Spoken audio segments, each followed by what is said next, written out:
É muito comum a gente ver por aí histórias de sucesso, histórias de como as pessoas conseguiram conquistar aquilo que a gente também almeja.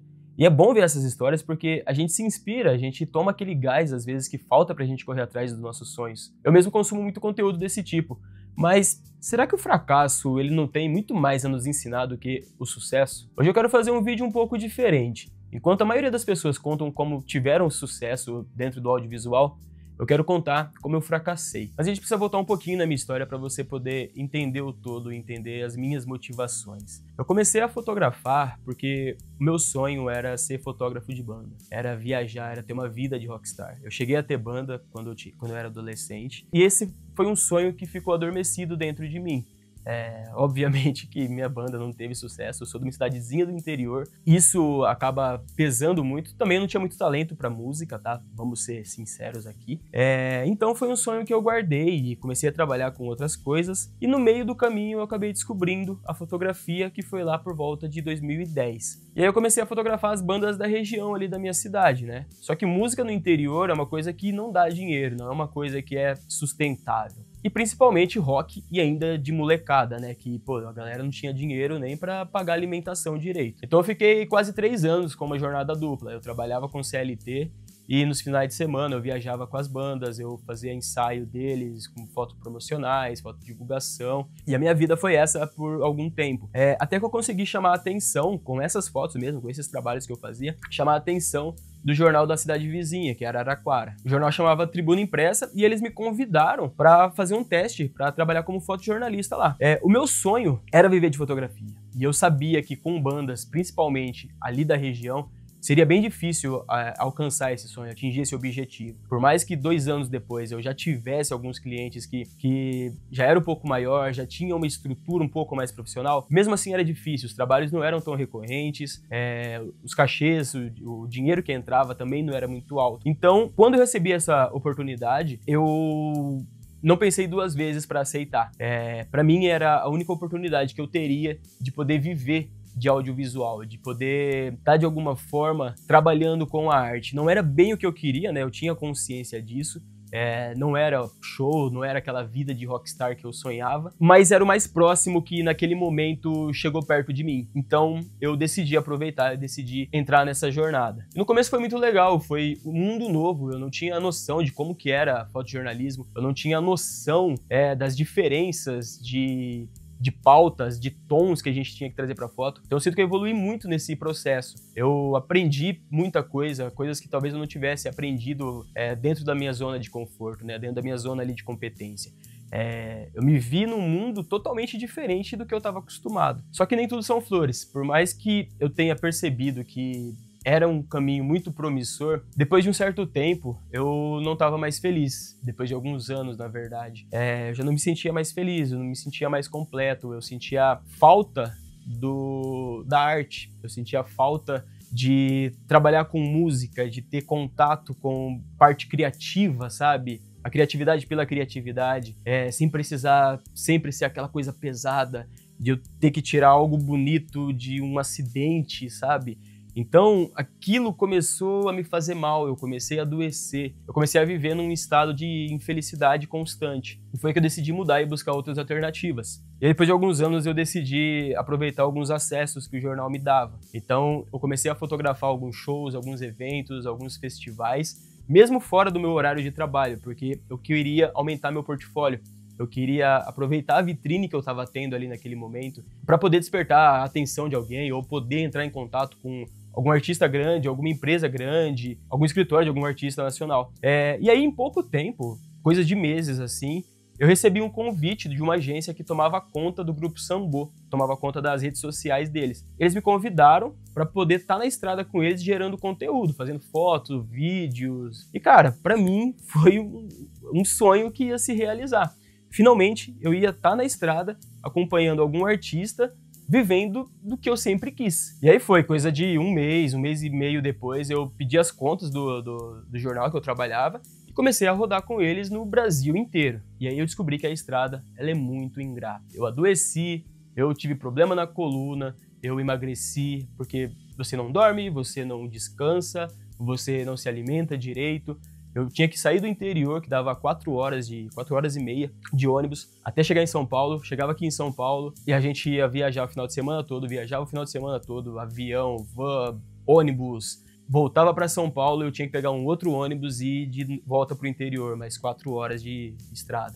Então era bem desgastante, era bem estressante para mim. Mas no começo eu tava super feliz, eu tava realizando um sonho, eu tava me sentindo realizado, sabe? Eu comecei a frequentar locais que eu nunca achei que eu frequentaria. Eu comecei a viajar o Brasil inteiro, conheci quase todos os hotéis do Brasil, né? Porque conhecer as cidades é bem difícil, mas viajei algumas vezes fora do país também.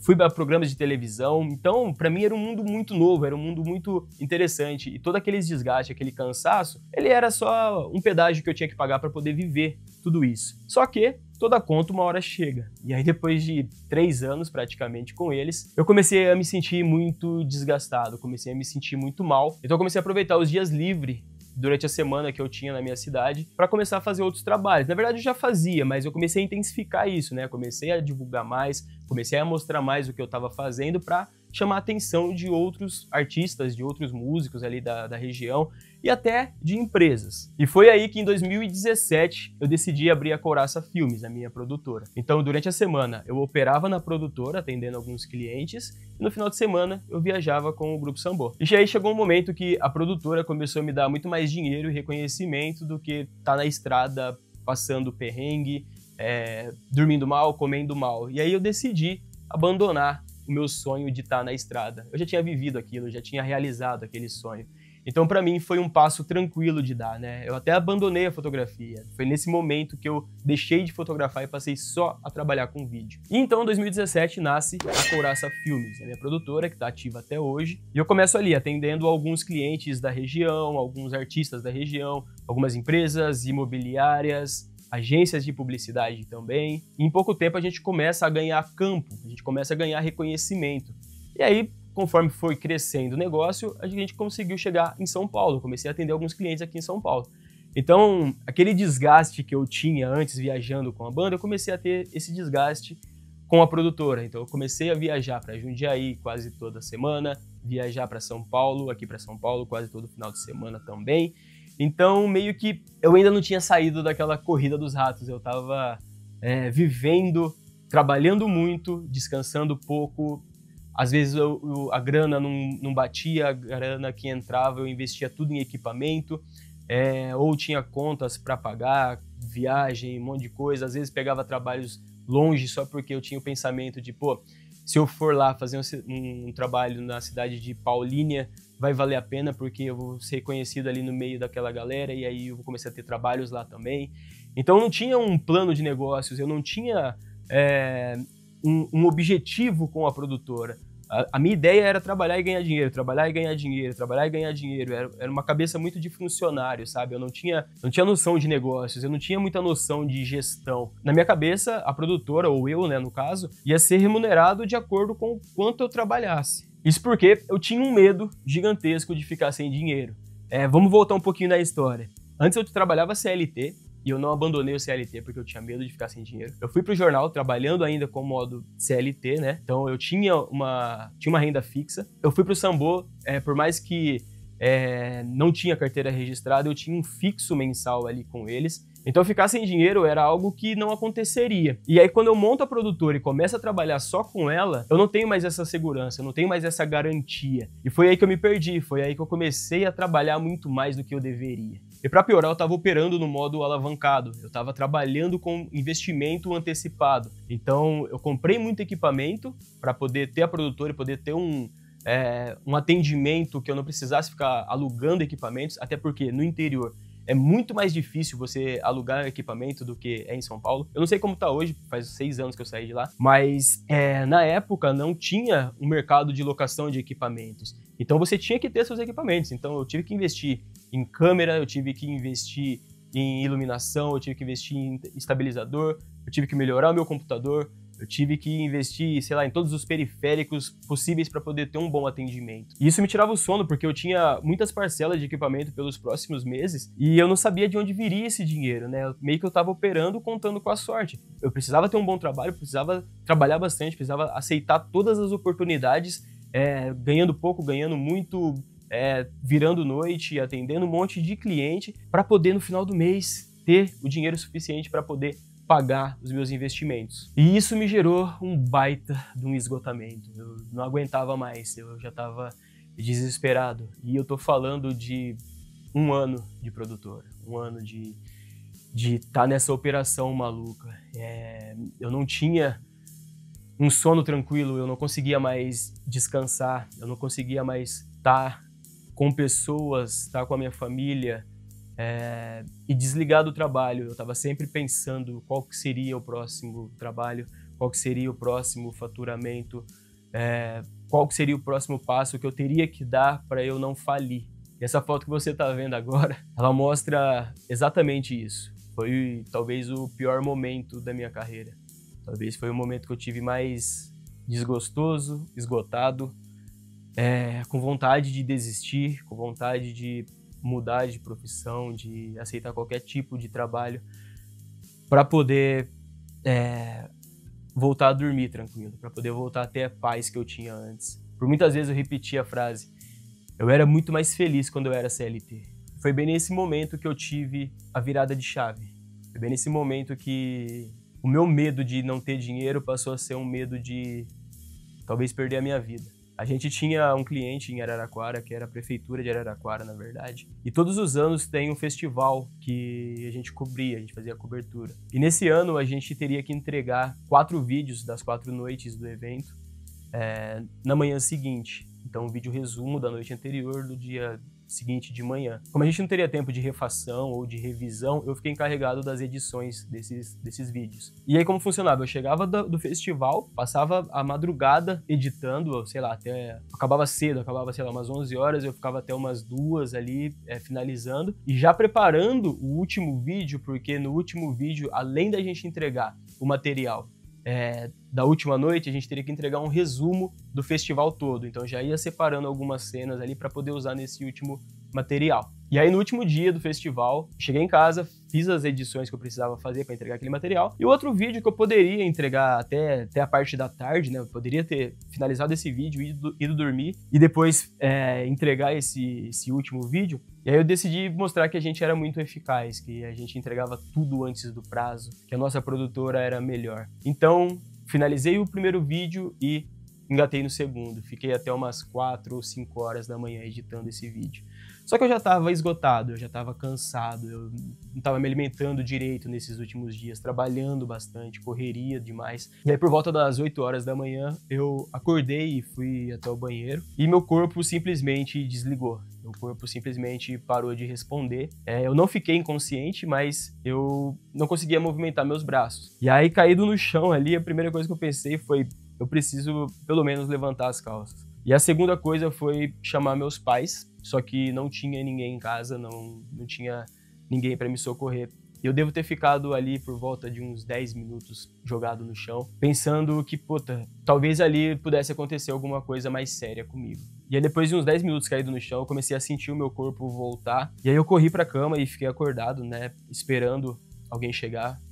Não quis dormir porque eu tinha batido a cabeça no chão e eu não sabia se tinha acontecido alguma coisa ou não. E então eu fiquei esperando meus pais chegarem. Quando eles chegaram, eles me levaram até um hospital e a gente fez alguns exames ali primeiro, depois eu fui conversar com a médica e aí ela fez algumas perguntas, né, sobre alimentação, carga horária de trabalho, quanto que eu trabalhava, se eu me estressava muito, se eu praticava algum exercício físico, se eu me alimentava bem, se eu comia muito doce, e todas as respostas eram negativas. Eu não me exercitava, eu comia bastante doce, eu não me alimentava direito, eu não dormia bem, eu vivia estressado, eu vivia preocupado, eu vivia ansioso. E aí ela olhou bem pra mim e falou: nesse ritmo que você tá levando sua vida, mais alguns anos é caixão. E eu não sei se ela falou aquilo pra me assustar ou se de fato era isso que ia acontecer. Eu só sei que funcionou, eu só sei que a partir daquele momento eu comecei um processo de mudança. Eu comecei a buscar formas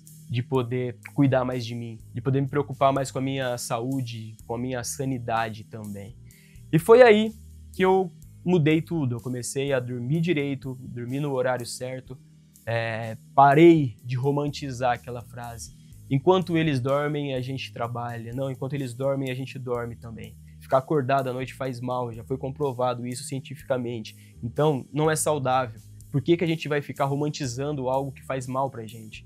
Eu passei a cuidar da minha saúde, eu passei a treinar, comecei a fazer exercício, perdi 10 quilos. Então, tudo começou a mudar na minha vida, tudo começou a melhorar, exceto a carga de trabalho. A falta de dinheiro, a falta de ter uma previsibilidade de renda ainda era algo que tirava o meu sono, era algo que tirava a minha paz. Era algo que ainda não me permitia me desligar. E foi aí que eu precisei entender que o trabalho não é tudo. O trabalho, ele não tem que ser a nossa vida.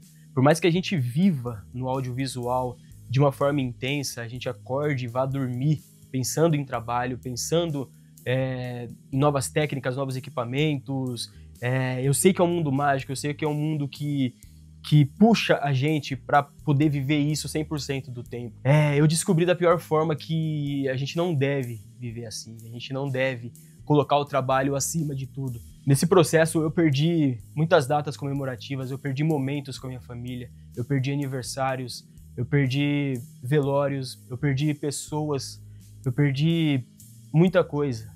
E percebi que trabalhar com audiovisual tem que ser levado como um trabalho, sim. Tem que ter um processo, tem que ter um plano. Não deve ser algo apenas visceral, algo que você só faz pela paixão e que você faz muito pela paixão também. Então, eu mudei muita coisa. Se você quer entender algumas coisas que eu mudei, clica no card que está aparecendo aqui em cima.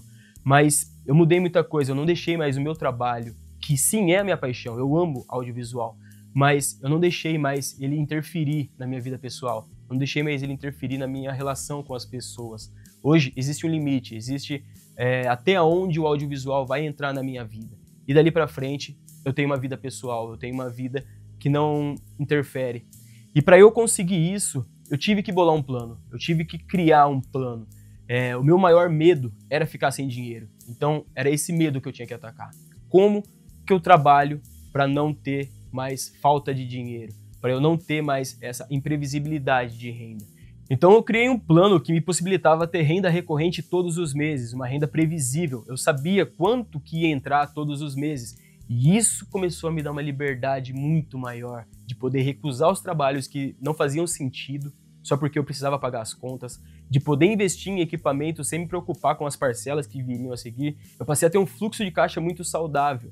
Então tudo isso começou a tirar aquela ansiedade da minha vida de ter que abrir mão de finais de semana para poder trabalhar e para poder ter dinheiro, para poder honrar as contas do próximo mês. Eu passei a ter tranquilidade na hora de recusar algum trabalho que não fazia sentido. Eu passei a ter o freela não como a minha fonte de renda principal. Se você tem uma fonte de renda principal que é variável, você está correndo um sério risco. Então eu passei a ter o freela como uma segunda fonte de renda, como uma renda extra. Então eu tenho garantido todos os meses. A partir daquele valor, o que entrar de freela é valor extra, é uma renda extra, é um valor que eu posso usar para qualquer outra coisa. Eu posso investir, eu posso guardar, eu posso aumentar o valor do meu caixa. E foi só assim, depois de 9 anos, que eu passei a ter paz com o audiovisual. Eu precisei fracassar. Eu precisei perder para poder me reerguer, para poder nascer de novo, para poder entender que um negócio, por menor que seja, você como freelancer ou você como uma produtora ou um businessman, precisa ter um plano. Você precisa ter uma estratégia, você precisa ter o mínimo ali garantido todos os meses. Se você é uma pessoa que ainda mora com os pais, que de certa forma tem as contas garantidas ali, provavelmente você não se preocupe tanto. Mas a partir do momento que você assume grandes responsabilidades, como uma casa, uma família, você começa a entender que ter um plano, ter uma estratégia, não é um luxo, não é algo só para grandes produtoras, para pessoas que querem escalar, que querem crescer muito. Não, o profissional individual, ele também precisa ter um plano, ele também precisa ter uma garantia, ele também precisa ter uma recorrência. Se você quer entender o que eu fiz para poder sair daquele cenário de ansiedade, de falta de previsibilidade e passar a ter um negócio que, por menor que seja, tem consistência de renda, clica no link abaixo aqui da aula grátis que eu separei para você ou aponta o seu celular para o QR Code. Foi exatamente esse plano que me trouxe até aqui. Foi exatamente esse plano que me permitiu assumir responsabilidades de como ter um lar, ter uma família. Então, se você almeja isso um dia, clica aqui e conhece.